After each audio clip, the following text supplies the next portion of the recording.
think one of the other big stories that broke out is these Minnesota daycare centers where this YouTuber uncovered multiple billions of fraudulent scamming from these Somalian communities. So, according to Nick Shirley, a YouTuber, towards the end of December, uncovered $1 billion fraud scam that was happening in these daycare centers. So comes to find out that our taxpayer dollars are paying these Somalian communities to have these centers, but without any kids.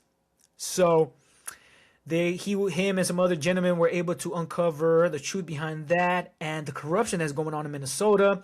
And of course, the Somalians, whether they're citizens or not, they committed scam.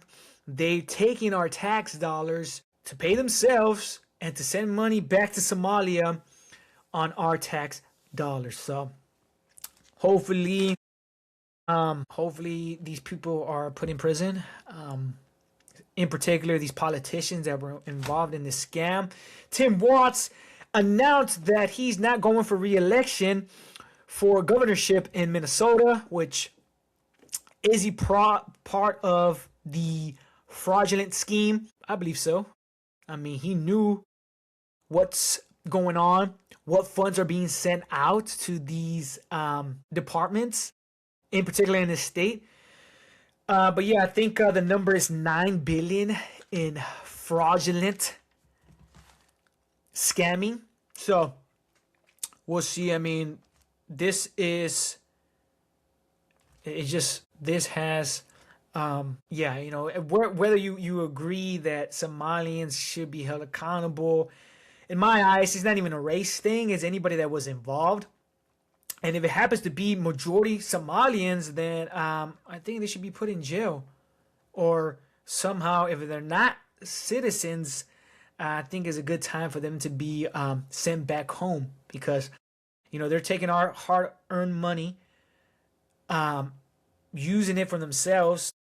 They're not even using that government assisted money for good use. They're pocketing this money.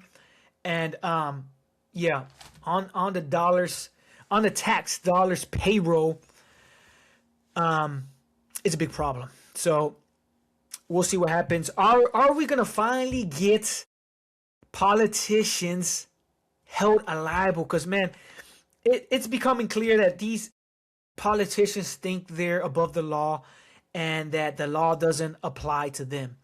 And this administration and previous administrations need to start holding these people accountable. And it starts with the Trump administration. Yes, it does.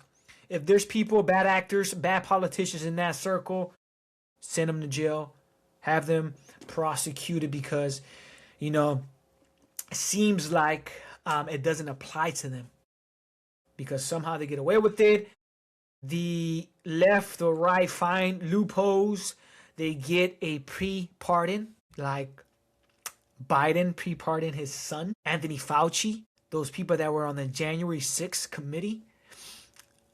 Yeah, it doesn't make sense. We know that these politicians are involved, and I think it's time to hold them liable. It is. I mean, we're tired of these politicians, the people that are put in these seats to advocate for the American people when they're not fulfilling, you know. And also too, once you hear every hearing they have, you know, whether it's a Jeffrey Epstein hearing or the Minnesota corruption hearing, why is not every seat filled up? There should be a mandatory law that states that if you're going to be a politician, whether you're a senator, House of Representative, whatever committee you're on, that you're obligated to be there. You're obligated to be there because you work for us. So none of this work from home. I know some of us like to work from home, but if you work for the government, get your behind to Washington and stay in Washington until we get stuff done. Because this is already tax dollars. There's a lot of things that need to be fixed in this country. And it starts with having these politicians Actually go to Washington and do their jobs. If not, because they have the ability to shut down the House for a couple of months to go on vacation. No, you shouldn't be going on vacation until stuff gets done. Until you get what needs to be done, until you get policies, until you get this country back together. You shouldn't even go home.